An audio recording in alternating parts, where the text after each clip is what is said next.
नेपाल ने भारत के प्रधानमंत्री नरेंद्र मोदी को मिलने से मना कर दिया। जी हाँ, वो नेपाल जिसे हम हमेशा अपना छोटा भाई मानते आए हैं, उसने भारत के विदेश सचिव विक्रम मिस्री को बिना मिले वापस लौटा दिया। और ये सिर्फ नेपाल की बात नहीं है, अमेरिका, रूस, चीन, श्रीलंका, भूटान, हर तरफ से भारत की विदेश नीति को झटके पर झटके लग रहे हैं। पूरी कहानी जाननी है तो ये वीडियो पूरा देखिए। नमस्कार, स्वागत है आपका 7 टीवी भारत के सबसे दमदार न्यूज शो सियासत 360 में। मैं हूँ सुशील गिरीश। आज का सवाल बहुत छोटा है, लेकिन इसका जवाब उतना ही बड़ा। सवाल ये है, क्या भारत का प्रधानमंत्री दुनिया का नेता बनने की कोशिश में अपने पड़ोसी देशों से भी हाथ धो बैठा? जी हाँ, आज हम बात करेंगे उस खबर की जो काठमांडू पोस्ट ने छापी, जो भारत का मीडिया दबाने की कोशिश कर रहा है, जो दिल्ली के दरबार में चर्चा का विषय बना हुआ है। नेपाल ने नरेंद्र मोदी को मिलने से इनकार कर दिया। ये सुनकर चौंकिए मत, पहले पूरी बात सुनिए, क्योंकि असली कहानी इससे भी बड़ी है।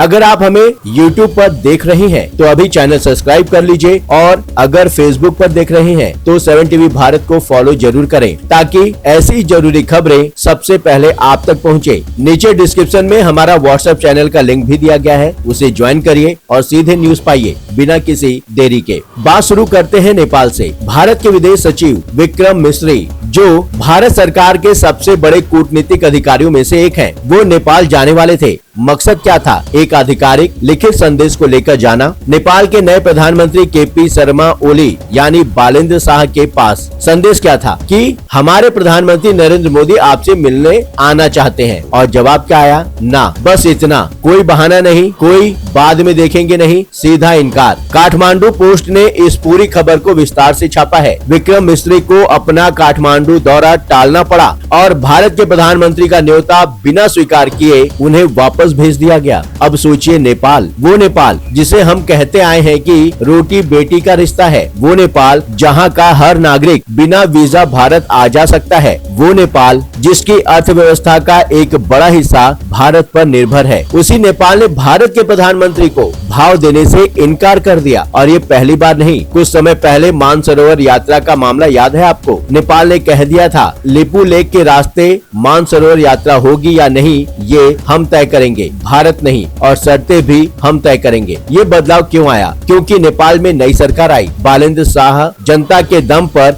सत्ता में आए हैं और उनका साफ संदेश है, पुराना वाला जमाना चला गया। लेकिन नेपाल की बात तो बस एक झलक है। असली सवाल ये है, भारत की विदेश नीति आखिर जा कहां रही है? और इसे समझने के लिए हमें बात करनी होगी तेल की। प्रधानमंत्री नरेंद्र मोदी तेलंगाना जाकर कहते हैं तेल कम खाइए, तेल कम जलाइए, कार पुल करो, पब्लिक ट्रांसपोर्ट यूज करो। अब ये सुनने में बहुत अच्छा लगता है, लेकिन असली सवाल ये है, ये नौबत आई क्यों? जवाब है ईरान और रूस, भारत के दो सबसे बड़े तेल आपूर्तिकर्ता देश। दोनों के साथ भारत का पुराना और गहरा तेल व्यापार रहा है, लेकिन पिछले कुछ वर्षों में भारत की विदेश नीति में जो उलटफेर हुए, उसने इन दोनों देशों के साथ संबंधों को दांव पर लगा दिया। ईरान के मामले में भारत ने एक तरफ इजराइल की तरफदारी की और दूसरी तरफ फिलिस्तीन और ईरान के मामले में अपनी पुरानी नीति से पीछे हट गया। दुनिया हैरान है कि भारत का प्रधानमंत्री अपनी परंपरागत विदेश नीति को इस तरह बदल रहा है।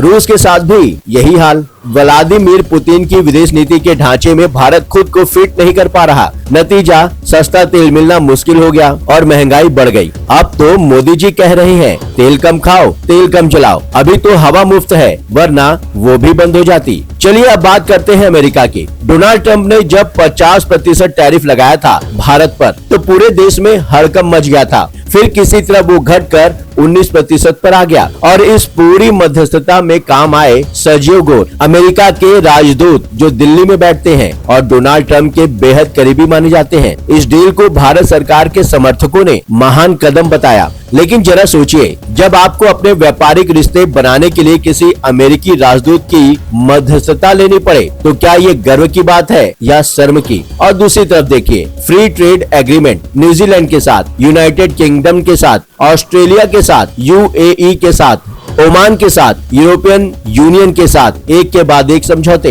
लेकिन एक तरफ विदेशी माल के लिए दरवाजे खोले जा रहे हैं और दूसरी तरफ जनता को कहा जा रहा है विदेशी माल मत खरीदो और खुद को चाहिए विदेशी चश्मा, विदेशी टोपी, विदेशी गाड़ी। इसे कहते हैं विदेश नीति का कॉन्ट्रडिक्शन, यानी एक तरफ कहो कुछ, दूसरी तरफ करो कुछ। अब एक नजर डालते हैं पूरे पड़ोस पर, चीन। याद है जब पहली बार प्रधानमंत्री बनने के बाद नरेंद्र मोदी ने अहमदाबाद में शी जिनपिंग के साथ झूला झुलाया था, कितनी उम्मीदें थी तब। और आज चीन के साथ संबंधों का क्या हाल है ये किसी से छुपा नहीं। भूटान, वो भूटान जिसे हम हमेशा अपना सबसे विश्वस्त पड़ोसी मानते आए, अब चीन के साथ अपनी नजदीकियां बढ़ा रहा है। भूटान के नागरिकों के मन में भी अब ये सवाल उठने लगा है कि हम भारत के पालतू की तरह क्यों दिखे। श्रीलंका, बड़ी मुश्किल से चीन का मामला श्रीलंका के साथ मिलकर सुलझाया गया है, लेकिन वो भरोसा जो कभी था अब धीरे धीरे कमजोर होता दिख रहा है। पाकिस्तान, नरेंद्र मोदी की पूरी नीति पाकिस्तान को कमजोर करने की रही है, लेकिन देखिए पाकिस्तान ने इस्लामाबाद में ईरान और अमेरिका के बीच मध्यस्थता करवा दी और अभी भी कर रहा है। जब पाकिस्तान मध्यस्थता करता है तो हमारे विदेश मंत्री कहते हैं हम दलाल देश नहीं है। और भारत यूक्रेन और रूस के बीच मध्यस्थता के लिए मरा जा रहा है, लेकिन ना अमेरिका पूछता है ना रूस पूछता है। ये है भारत की विदेश नीति की असली तस्वीर। सिर्फ विदेश नीति नहीं, घरेलू मोर्चे पर भी हालात ठीक नहीं है। गृह मंत्रालय पूरी तरह नाकाम नजर आ रहा है। जो बंगाल के चुनाव परिणाम आए हैं उन्हें इस समय मीडिया में इतनी जगह दी जा रही है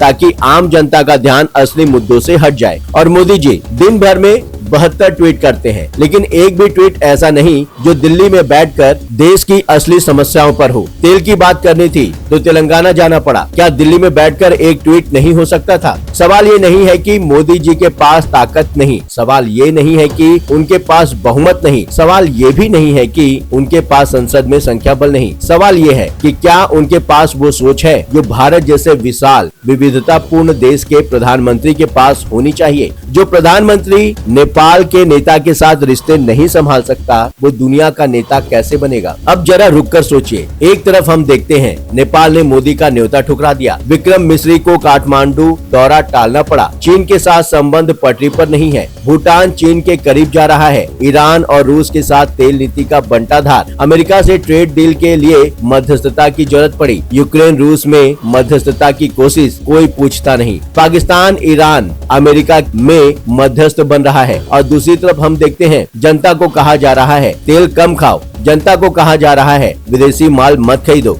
मीडिया को लगाया जा रहा है असली खबरें दबाने में। इसे कहते हैं रीड बिटवीन द लाइन्स, यानी जो दिखाया जा रहा है उसके पीछे की असली कहानी पढ़ना। और असली कहानी ये है भारत इस वक्त अंतर्राष्ट्रीय मोर्चे पर भी कमजोर है और घरेलू मोर्चे पर भी। न विदेश नीति की दिशा स्पष्ट है, न आर्थिक नीति में तालमेल है, न आंतरिक नीति में जमीनी सुधार दिख रहा है। और ये वो दौर है जब भारत को सबसे मजबूत नेतृत्व की जरूरत है। ये खबरें आप तक पहुंचाने के लिए हमारी टीम दिन रात काम करती है। अगर आप चाहते हैं कि ऐसी जरूरी और सच्ची खबरें आप तक सबसे पहले पहुंचे, तो अभी नीचे दिए गए 7 टीवी भारत के व्हाट्सएप चैनल को ज्वाइन करिए, लिंक डिस्क्रिप्शन में है। यूट्यूब पर है तो सब्सक्राइब करें, घंटी दबाइए, फेसबुक पर है तो 7 टीवी भारत को फॉलो करिए और ये वीडियो अपने परिवार और दोस्तों के साथ शेयर जरूर करिए, क्योंकि सच छुपाने वाले बहुत हैं, सच फैलाने वाले हम आप जैसे ही लोग हैं। एक आखिरी बात, एक नागरिक के तौर पर ये बहुत शर्मिंदगी की बात है कि हमारे देश के प्रधानमंत्री का न्योता नेपाल के प्रधानमंत्री ने स्वीकार करने से मना कर दिया। ये कोई छोटी बात नहीं है, ये उस भारत की तस्वीर है जो कभी दुनिया का सिरमौर था, जो कभी गुट निरपेक्ष आंदोलन का नेतृत्व करता था, जो कभी अपनी स्वतंत्र और मजबूत विदेश नीति के लिए पूरी दुनिया में जाना जाता था। और आज हम उस दौर में खड़े हैं जहां नेपाल भी भाव नहीं देता। क्या हम इस दौर को बदलने के बारे में सोचेंगे या बस तेल कम खाते रहेंगे और तेल कम जलाते रहेंगे? जवाब आपके पास है, सोचिए, बोलिए और सबसे जरूरी जागते रहिए, दुनिया की तरफ देखते रहिए, तभी आप समझ पाएंगे गोदी मीडिया और मीडिया में क्या अंतर है। मैं हूं सुशील गिरीश, ये था सियासत 360 7 टीवी भारत पर। मिलते हैं अगली खबर में, तब तक के लिए जय हिंद।